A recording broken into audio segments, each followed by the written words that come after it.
दोस्तों, ये quiz UP TET और उत्तराखंड टेट के लिए बहुत ही महत्वपूर्ण है, क्योंकि इसमें सीडीपी के ऐसे प्रश्नों को लिया गया है जो इन दोनों में बार बार पूछे जाते हैं। कोहलबर्ग के सिद्धांत के पारंपरिक स्तर पर नैतिकता को जांचा जाता है।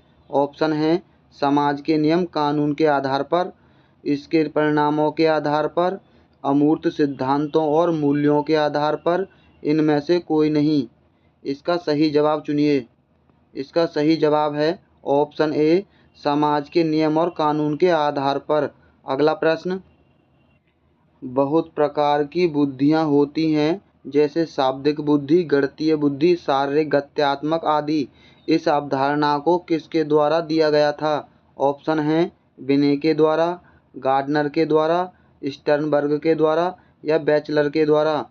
इसका सही जवाब चुनिए।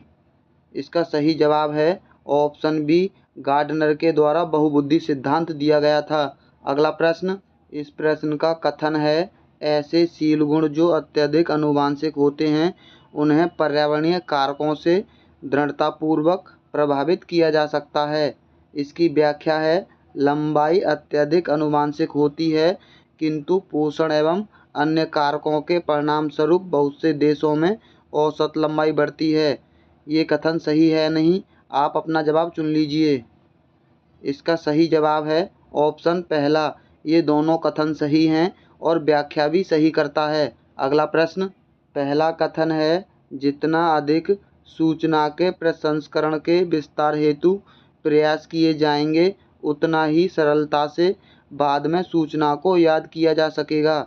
दूसरा कथन है जब हमें नई सूचना प्राप्त होती है उस समय पर प्रसंस्करण का स्तर जितना गहरा होता है तो सूचना के दीर्घकालीन स्मृति में प्रवेश करने की संभावना उतनी ही अधिक होती है। इसका सही जवाब क्या होगा? इसका सही जवाब है ऑप्शन डी, ये दोनों कथन ही सही हैं। अगला प्रश्न है किस विधि में व्यक्ति समस्या समाधान करने के लिए सभी विकल्पों को नहीं ढूंढता है, अपितु केवल उन्हीं विकल्पों का चयन करता है और समस्या का समाधान करने की कोशिश करता है जो उसे संगत प्रतीत होते हैं? ऑप्शन है स्वतः शोध अन्वेषण से, यादृच्छिक अन्वेषण विधि से, साधन साध्य विश्लेषण विधि से, पश्चगामी अन्वेषण विधि से।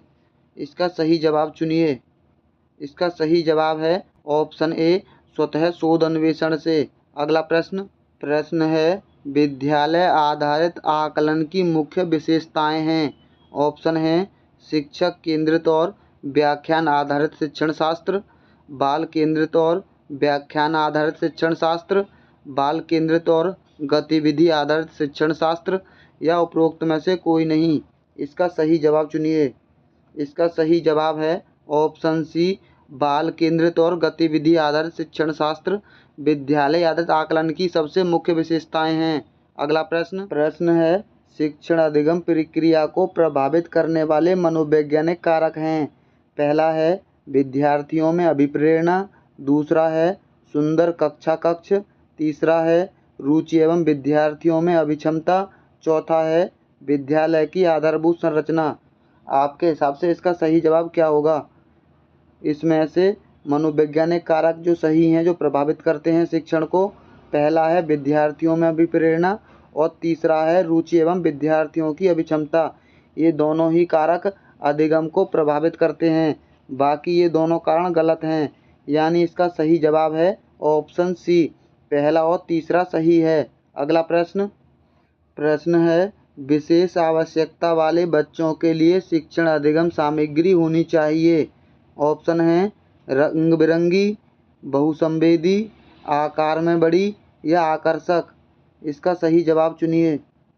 इसका सही जवाब है ऑप्शन बी, बहुसंवेदी होनी चाहिए। अगला प्रश्न है जब एक विद्यार्थी उस व्यवहार को निष्पादित करना सीखता है जो सकारात्मक परिणाम देता है और उस व्यवहार को करने से बचता है जिससे उसे नकारात्मक परिणाम मिलें, यह उदाहरण है। ऑप्शन है क्रिया प्रसूत अनुबंधन का, शास्त्रीय अनुबंधन का, समक्षणिक अनुबंधन का या संकेतकालिक अनुबंधन का। इसका सही जवाब चुनिए।